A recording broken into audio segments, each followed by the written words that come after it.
ইসলামী সভাপতি মুফতি শামসুল হুদা। বক্তব্য রাখবেন মুফতি শামসুল হুদা। আলহামদুলিল্লাহ ভাই, আমরা ইনশাল্লাহ আমাদের সভাপতি সাহেবের নাম বলা হয়েছে, তারপরে যদিও কথা বলা ঠিক না। আজকের আমাদের জেলা মাসিক ইজতেমা হালকা জিকির আজকার, আমাদের যেমন জিকির করতে আত্মশুদ্ধি করতে হবে, এই আন্দোলন করতে হবে, কি বলে ঠিক কিনা? জেলা মাসিক ইজতেমা পুলিশ লাইন সংলগ্ন মসজিদে আপনাদের সবাই দাওয়াত, ইনশাল্লাহ কেউ বাকি থাকবে না, সবাই যাবেন। হ্যাঁ, বক্তব্য রাখবেন মুফতি শামসুল হুদা। نحمده ونصلي على رسوله الكريم أما بعد فأعوذ بالله من الشيطان الرجيم بسم الله الرحمن الرحيم وتلك الأيام نداولها بين الناس وقال النبي صلى الله عليه وسلم الدال على الخير كفاعله أو كما قال عليه الصلاة والسلام।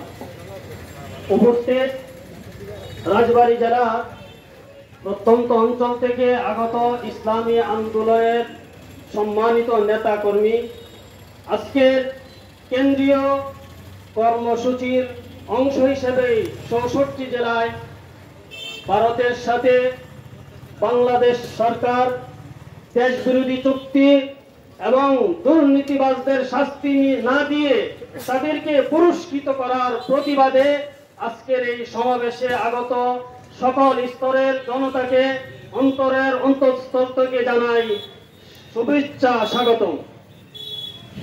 উপস্থিত জনতা, আপনারা এতক্ষণ যারা বক্তব্য রাখছেন, শুনেছেন, মিডিয়ার মধ্যে আরো স্পষ্টভাবে আপনারা দেখছেন, বর্তমান সরকার একাধারে চতুর্থ ট্রামে দেশ পরিচালনা করতেছে। এই চতুর্থবারে দেশ পরিচালনা করতে গিয়ে এই দেশের জনগণকে ইনসাফের পরিবর্তে একটা দুর্নীতিবাজ জালেম সমাজ উপহার দিয়েছে, ঠিক কিনা?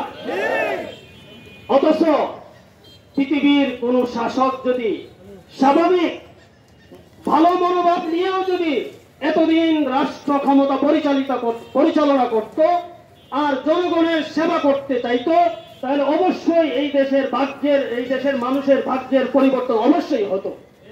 আগে বলতো আমরা কি করব, 5 বছর বিএনপি রাখেন, আমাদের আমলিকে 5 বছর রাখেন, আমরা তো 5 বছরে প্রশাসনকে গুছাইতেই পারি না, দেশ চালাবো কিভাবে? এবার আপনারা বলুন, বর্তমান সরকার একাধারে চতুর্থবার আপনারা ক্ষমতা চালাইতেছেন, ইনসাফের পরিবর্তে ভাগ্যের পরিবর্তে দেশের আপনাদের নিজেদের ভাগ্যের পরিবর্তন করেছেন। আপনারা বলেন দেশের উন্নয়ন করেছেন, উন্নয়ন ঠিকই হয়েছে।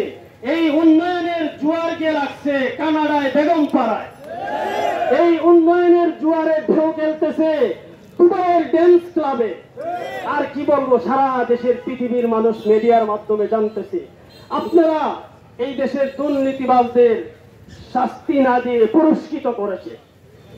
দুর্নীতিবাজ একটা মহামারী, একটা ভাইরাস, তাকে বরখাস্ত না করে তাকে বদলি করেছে আরেক অফিসে গিয়া সেই দুর্নীতির ভাইরাস যারে আরো ছড়াইতে পারে, মুড়িদান আরো তৈরি করতে পারে, সেই সুযোগ করে দিয়েছেন। দুর্নীতিবাজদের বদলি করা কোনো শাস্তি নয়, বরং এটা পুরস্কার দেওয়ার নামান্তর।